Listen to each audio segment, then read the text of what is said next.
So animal rights kind of related to this multi-decade organic growth of interest in these products. There's also been animal rights activists and leaders and groups have played such an important role in awareness about the animal cruelty and even environmental violations of traditional industrial agriculture. And now it seems like everybody knows that factory farms exist, that our meat is coming from these confined animal feeding operations, and the animals live a horrific existence. But that wasn't always the case, and it took these decades of animal rights activism to bring that awareness into the mainstream. So now that that is kind of a mainstream awareness, you see that now with these new products like Beyond Meat, the Impossible Burger, they're very deliberately not making an explicit animal rights appeal, even if that was maybe what motivated them to start making the product in the first place. The animal rights component has definitely taken a backseat on the production end because they no longer need to make such a kind of polarizing yet necessary appeal. Well, that was right where we signed off in the first of a two-part series on meat alternatives. So here, as promised, is the second episode.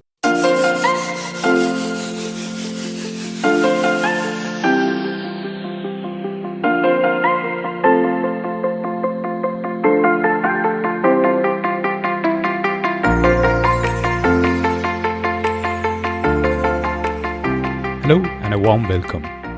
And if this is the first time that you're tuning in, a big warm welcome to the Mission Chunia podcast. I'm your host, Girish Shivakumar. I had a few engagements over the last couple of weeks. I attended a few events and hosted one. As always, met a whole new range of people and a few people outside of India as well. Of course, I do mention about the Mission Chunia podcast, and non-native Indian speakers and guests typically ask me the question of what is the meaning of Shunya. Shunya means zero in the native Indian language of Sanskrit. Shunya for me signifies a transition to a zero carbon economy. No emissions from power plants, no emissions from vehicles, and also zero waste and of course the circular economy. This is episode 15 and by now I have covered most of these topics on the podcast. I highly encourage you to check the podcast archives. Now on to this week's show. This is the second part of the 2 episodes on meat alternatives. If you haven't listened to the previous one, please check episode 14 on your podcast feeds. The 2 special guests for this special mini-series on meat alternatives, Laura from Chatham House in the UK and Meera from New Harvest in the US. They discussed about the need for considering meat alternatives and the evolving policy landscape in the EU and US in the first part. On the second part, we will discuss about the consumer side of things and what are the options for the consumer and more. So I understand that meat is just one of the many products of cellular agriculture. What are the other products that we in general wouldn't know probably but are already in the market? So I would say that the first cellular agriculture product is artificial insulin. And so that's been happening for a while. And Perfect Day and Clara Foods, which kind of reprogram microorganisms to make these animal proteins, that's really just building upon the same technology and the same idea of artificial insulin. The heme molecule in the Impossible Burger, which has blown up in the last 6 months. The Impossible Burger is a plant-based burger, but its claim to fame is that it's the burger that bleeds, which is what makes it especially more meaty than the generations of veggie burgers that came before. And the reason that it bleeds is because they culture this heme molecule to produce it from microorganisms instead of from an animal. And so that is a now very widely available cell ag product. That is Meera from New Harvest. As she mentions about the Impossible Burger and their claim to fame, she also gives an opinion of how companies are evolving in the US in this space. We're at an inflection point, and in the last few years, there's definitely been a huge jump in the amount of number of people making these plant-based or cell-based meat animal product alternatives. But the inflection point and their growth and rate of growth is entirely dependent upon and building upon a multi-decade series of organic kind of growth in interest in plant-based meat alternatives. And they just happen to come in at this time where they're able to build upon this already established consumer interest and comprehension and understanding and apply this recent technology to escalate and have this rapid growth. So the last few years have been really critical and have been this juncture and a marked, new era from the past, but their growth would not have been possible without these many years of a more kind of crunchy granola vegetarian alternative scene. How do you see the perception or general public perception towards these companies and their products change in the last few years? Has it? I hope it has seen a positive impact, but what's the reality in the market in US? Yeah, it's seen a positive impact. They've had a very revolutionary marketing campaign in that there's been this realization that just because something isn't an animal product doesn't mean that it necessarily has to be healthy. Before, people were combining the whole cruelty-free, animal-free element with a health appeal. Whereas now that that's been separated, they've unrolled a lot of these alternatives like the Beyond Burger, like the Impossible Burger in a fast food setting. So they're marketing and trying to appeal to people that eat meat already and, are interested in a plant-based alternative if it tastes exactly the same, but they don't necessarily care about it being healthy. They care about what it tastes like. And so this fast food partnership model is pretty revolutionary, I think, and has really affected the way it's been received by consumers in a positive way. In recent months, the lawmakers in the US have been tough on the meat industry, especially in the way the products are labeled and marketed. Considering what is happening in the US, I asked the Chatham House policy expert Laura on how important it is for policymakers to lay out recommendations for labeling, especially as EU is preparing for an influx of meat alternatives in the market pretty soon. I mean, I think very important. Policy and regulatory decisions taken now could really make or break the future of the meat analog industry. One of the most immediate ways in which that might play out is around this question of labelling. There's been a number of studies in recent years looking at how important product names are to consumer perceptions of those products. So what you call something really matters to whether that product is seen as appealing and enticing. And much of the debate around labelling is around whether consumers are misled or not. But once you've kind of established some ground rules on that and say you're starting from a point of labelling that is clear and that isn't misleading, the extent to which meat alternative producers can use familiar terms that consumers will already be well used to will really affect, I think, their ability to take a share of the conventional meat market and to do so in any near short time frame.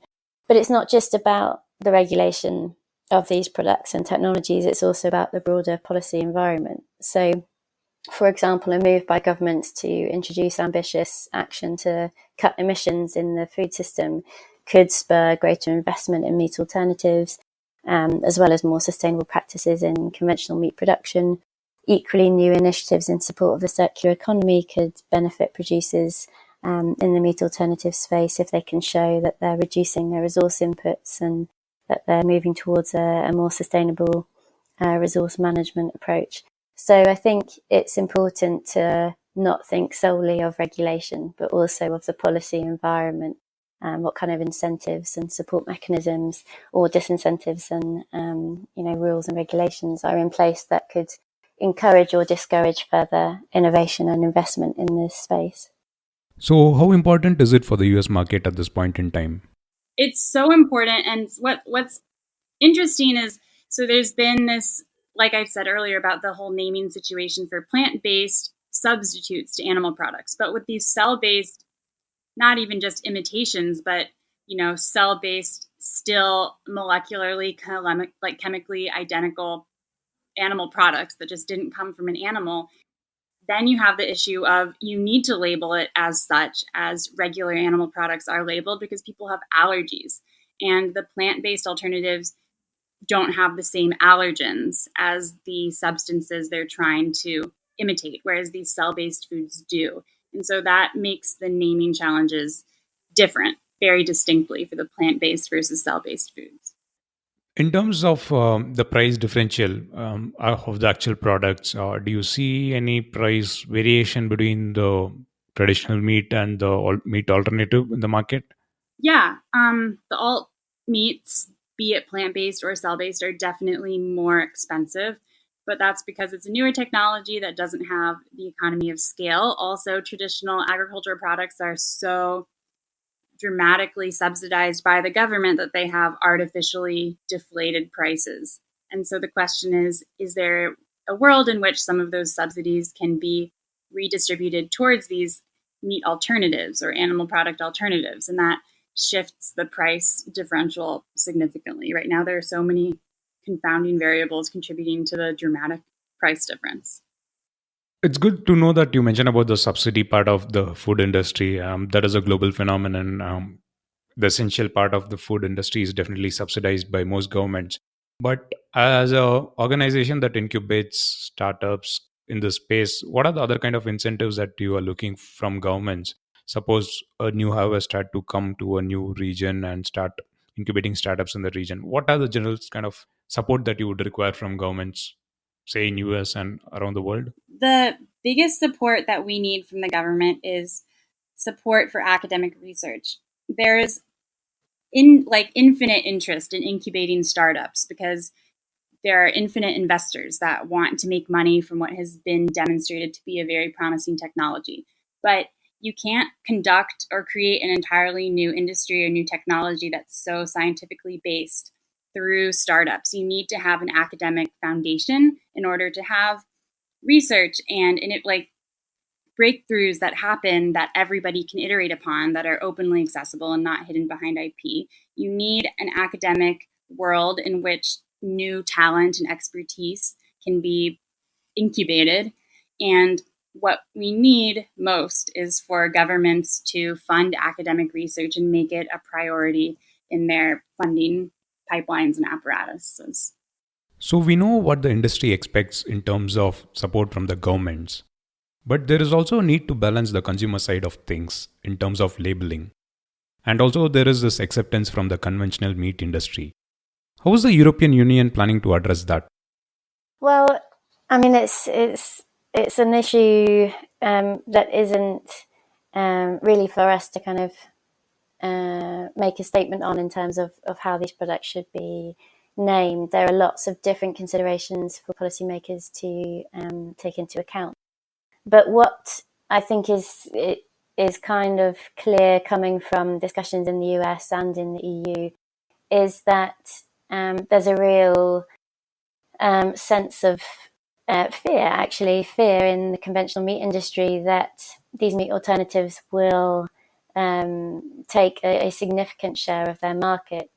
And one of the ways in which the conventional meat industry is responding to that is to call for protected status of certain terms, things like burger and sausage, but also steak or wing, things that are, of course, traditionally associated with meat, but many of which have been used for plant-based products for decades. So personally, I would be concerned if policymakers were to push ahead with any regulation that restricted the use of those terms without first really probing the evidence as to whether consumers are in fact being misled. And there are many suggestions from plant-based producers who've been in this space for a long time that isn't the case. Equally, it's really crucial that the decision process is transparent. And again, I keep saying it, but it is crucial that it's evidence-based. And that means also recognising that there are strong interests on both sides, not just on the conventional meat side, but on the meat alternative producers side and amongst civil society groups who have an agenda to push. So I think transparency is absolutely key, and what we call for in the report is a well-managed and coordinated approach to considering all the available evidence and doing so in a way that ensures independent decision making. Because if policymakers are influenced one way or the other without due consideration, then we risk heading down a path that is later found to be unsubstantiated or the wrong path. That perfectly leads me to my final question on this, on the terms of recommendation. You mentioned about evidence-based policy making and being transparent in the process. How do you see this panning out? Do you think the governments are going to take time in terms of policy formulation in the space? Are they going to wait for the meat industry to kind of give them time to change, or will they lay out an alternative path for the say plant-based meat and all meat alternatives? Yeah, I mean, it's not an easy question to answer, I think. I guess policymakers are pushed in terms of time. So cultured meat producers, the main companies producing cultured meat, expect their products to be commercially available within the next 5 to 10 years. In the EU, that means that, at least 2 years really before that, they'll need to be putting in a license to the EU for consideration under the novel food regulation. And so by that point, EU policymakers will need to have the processes in place to deal with those applications. So it certainly is a near-term challenge, I think, for policymakers to get to grips with. In the case of plant-based meat, most of these products are already on the market in the EU. The ones around which there's a question is really, at the moment, Impossible Foods products that use gene editing in their genetically modified yeast in their production process. And so at the moment, that couldn't be regulated under the novel food. It would be regulated under the GMO regulation in the EU.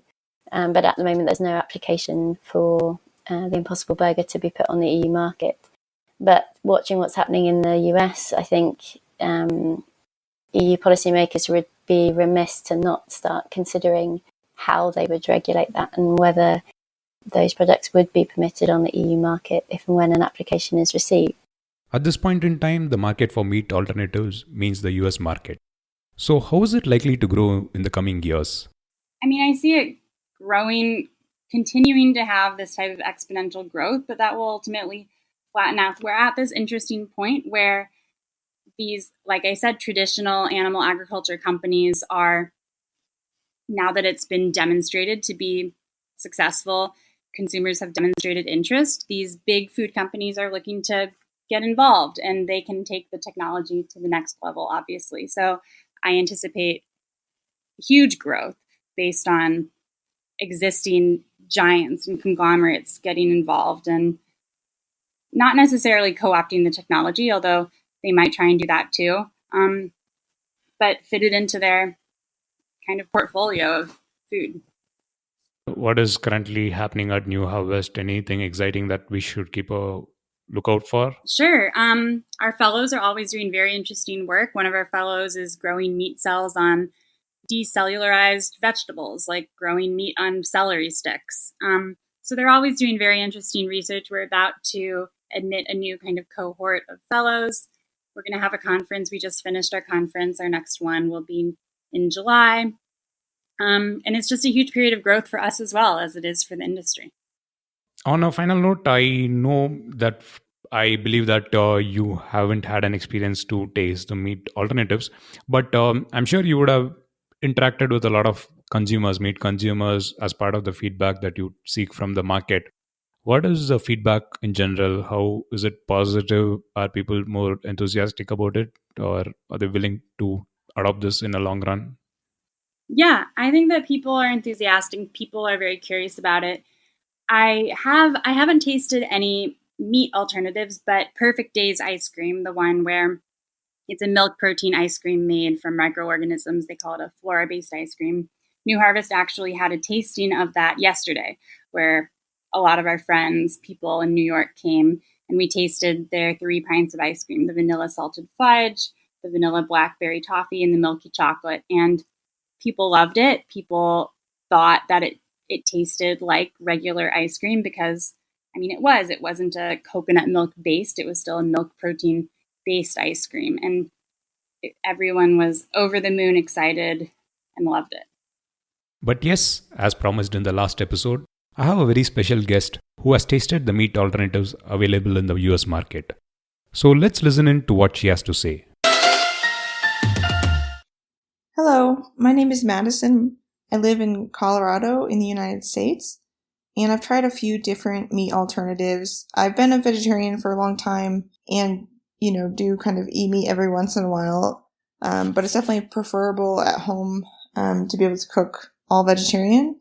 And so one of my favorite new recipes has to do with is the brand Quorn, Quorn. They have really good fake chicken and other alternatives that I think actually has a pretty impressive texture and just it just has a good flavor. Like, it doesn't gross me out or anything.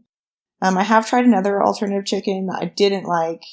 That was a Beyond Meat one, but I think it's because I didn't cook it well. So I think there is definitely a learning curve in terms of how you cook it and trying to find the right recipes.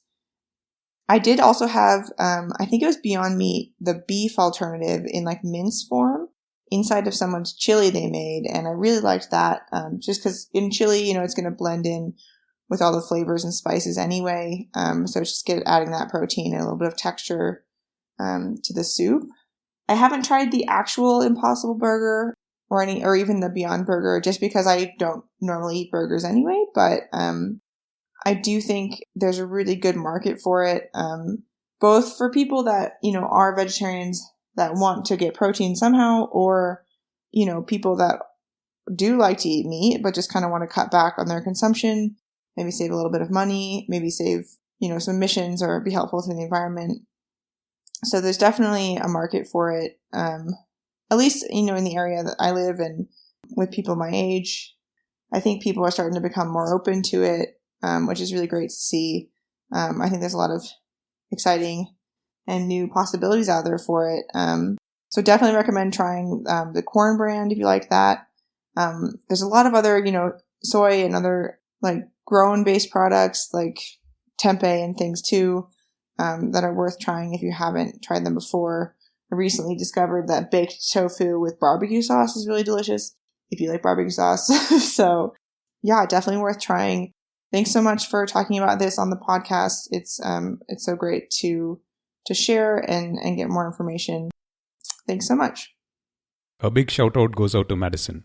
Thanks for coming on the podcast and sharing your views on meat alternatives available in the US market.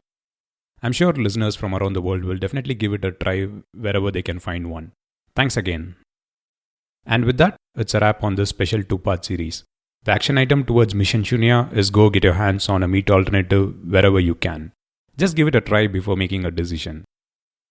And yes, we'll be back in a couple of weeks with yet another podcast episode.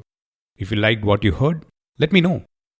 Special thanks to all the listeners who have given the show a 5-star rating and wrote a review on Apple Podcasts. So the next time if you want to give a review, also mention your social media handles so that I can give you a shout out from my social media channels, which happens to be at Mission Shunya on Facebook, Instagram, Twitter.